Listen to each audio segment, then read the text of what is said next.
In the countryside in the USA, where an Asian family resides, they saw cows running away in fear while also in flames.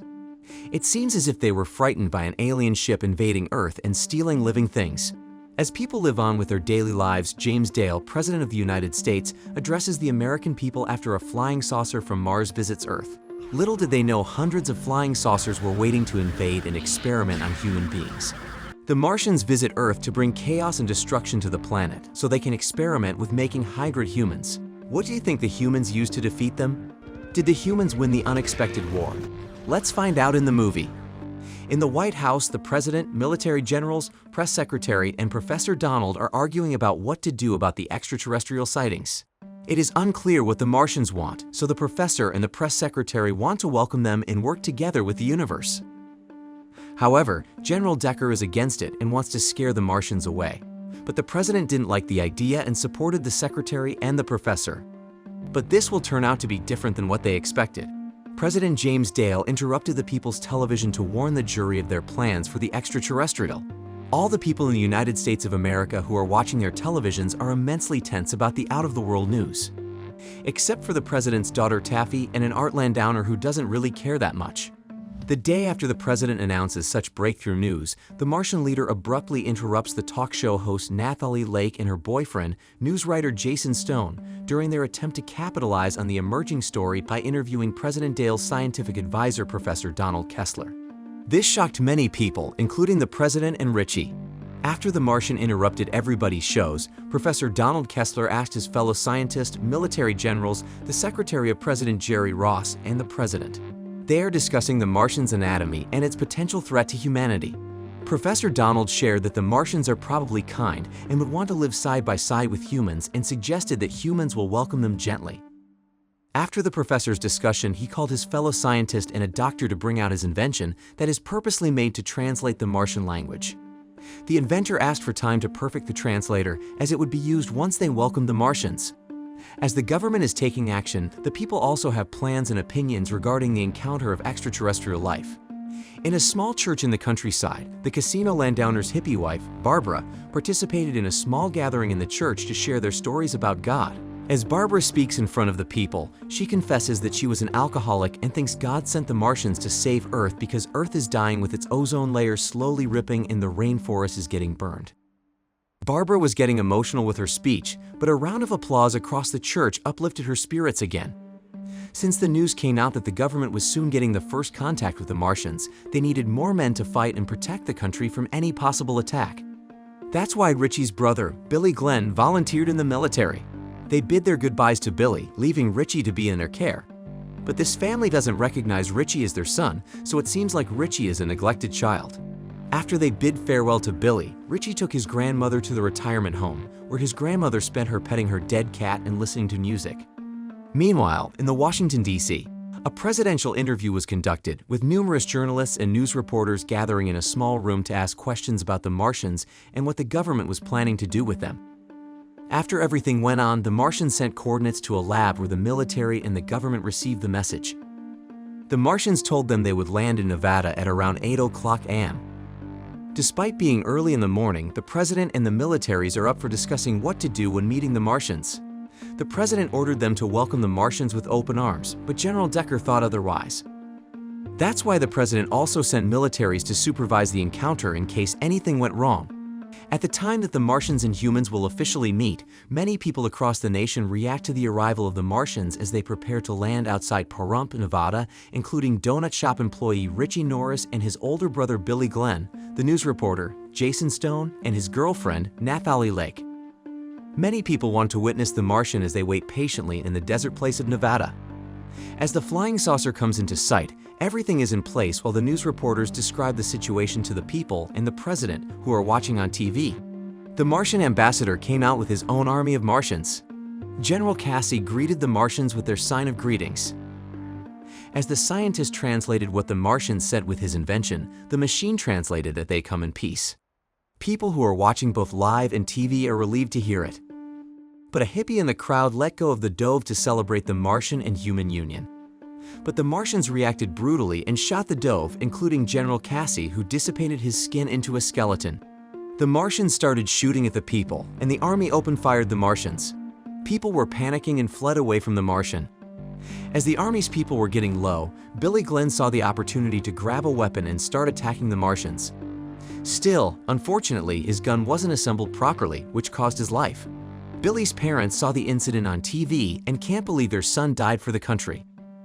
On the other hand, Barbara witnessed everything from where she was sitting. She saw the caption of Nathalie Lake, the talk show host. As soon as Nathalie woke up, she found herself inside the spaceship of the Martians. Meanwhile, the government is also panicking about what they're supposed to do now. Professor Donald Kessler suggested that what happened was a misunderstanding and that they should still welcome the Martians. With that, the president and Professor Donald sent a message to the Martians. The message was passed to their leader and they laughed about it. After, the Martian leader had an idea that involved Nathalie. Nathalie was put in a jar while the Martians did surgery on her and her dog. The Martians transferred Nathalie's head into her dog's body and vice versa. It is weird to watch, but the Martians only want to destroy and experiment with the people on Earth. Meanwhile, on Earth, Professor Donald and his fellow scientists brought back the corpse of one of the Martians who died during the incident. They went through every part of the Martian to study and analyze how they function. After a while, when the government sent a message to the Martians, they replied that the Martian ambassador wanted a formal apology after what happened during the first contact. This made the president happy and pleased. He was excited about the next encounter and ordered his people to prepare. The night has passed, the morning has come, and the government is preparing for another encounter with the Martians held in the White House. The public gathered outside the White House as they also wanted to witness the Martians. The military is also on standby outside the White House and preparing for another commotion in charge by General Decker. The ambassadors, congressmen, and high-ranking government officials await the Martians' arrival. After the Martian arrived, the presidential aide welcomed the Martian ambassador without the president in the room for safety purposes. As the Martian ambassador walks onto the stage, they take out its paper for speech. After their speech, he took out his gun and started shooting the people in the room. Professor Donald approached the Martian ambassador to talk them out, but one of the Martian armies took him out of consciousness and brought him to their ship. The Martians left and went to their spaceship as the military shot them. The situation is aired on TV, which they watch with tension and fear. Because of what happened, the president and the military gathered for a meeting to take charge of the Martians.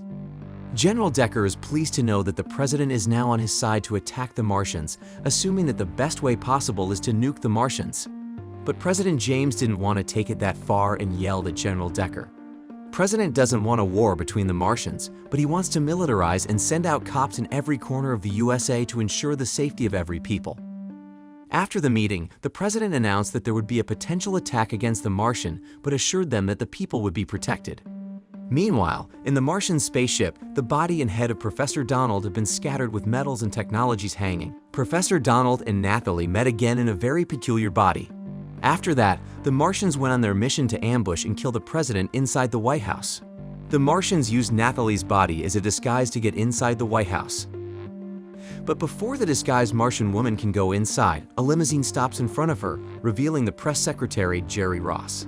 Jerry was hitting up the woman without knowing that it was a Martian in disguise. Jerry offered to give the woman a free tour of the White House. After they arrived at the White House, Jerry brought the woman inside a secret room called the Kennedy Room. Jerry seems hypnotized by the woman and welcomed her with a drink. Jerry thought they would enter a certain business after attempting to take the gum off the woman's mouth. But the woman bit off Jerry's finger, so he panicked and called an emergency, but he was too late. The Martians use the gum for breathing the Earth's oxygen, that's why they won't take it out.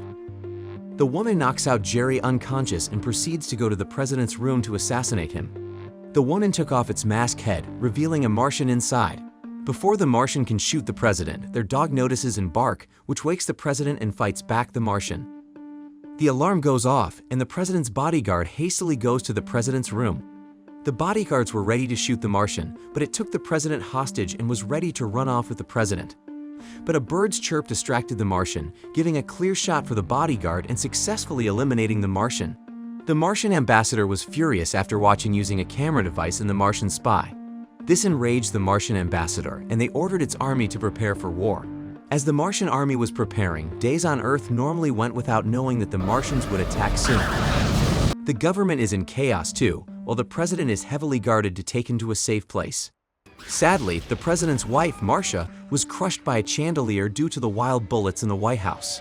During the attack, a tour from a school was going by inside, with kids being oblivious about the happenings. After the kids ran away, two brave kids, Cedric and Neville, remained and took the dead Martian's gun to fight back the Martians. Cedric and Neville are skilled at using the alien gun because they think it is just like their video game.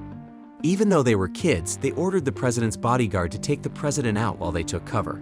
Meanwhile, in the other part of the USA, the flamboyant casino owner held a meeting of investors for his new casino. The investors inside the building are getting anxious about a sudden earthquake while the owner still discusses his plan. A moment later, one of the Martians shoots the building, causing the deaths of the owner and everybody in the building. The casino's wife, Barbara, met up with an ex-boxer named Byron Williams in hopes of getting someone who could fly a plane that could fly her to Tahoe. But it's getting too chaotic outside with all the attacks. The Martians found their way inside the casino and caused panic. Byron went with Barbara to return to Washington, where his family resides. While they're looking for ways to get to the airplane, they stumbled across Tom Jones, a singer having a concert that was interrupted by the Martians, Byron's co-worker Cindy, and a stranger. Tom Jones offers to fly the plane while Byron leads the group safely toward the private airport. In the middle of their mission, the casino stranger with a cowboy hat separates himself because he thinks they're lost. The stranger stumbled upon a Martian that shot him. Barbara then shot the Martian, but it was too late for the stranger to be saved. After running from the Martians, they finally found their way inside the private airport and went ahead to the airplane. As Byron and Cindy opened the gate, they saw the runway being overrun by Martians. For the others to successfully get out of there, Byron distracted the Martians and challenged the Martian ambassador to a boxing match. Byron won the match, but he was outnumbered by the Martian army. The plane took off, leaving Byron in the hands of the Martians. Meanwhile, the president was feeling despair after losing his wife. But General Decker is still determined to nuke the Martians and needs the president's permission.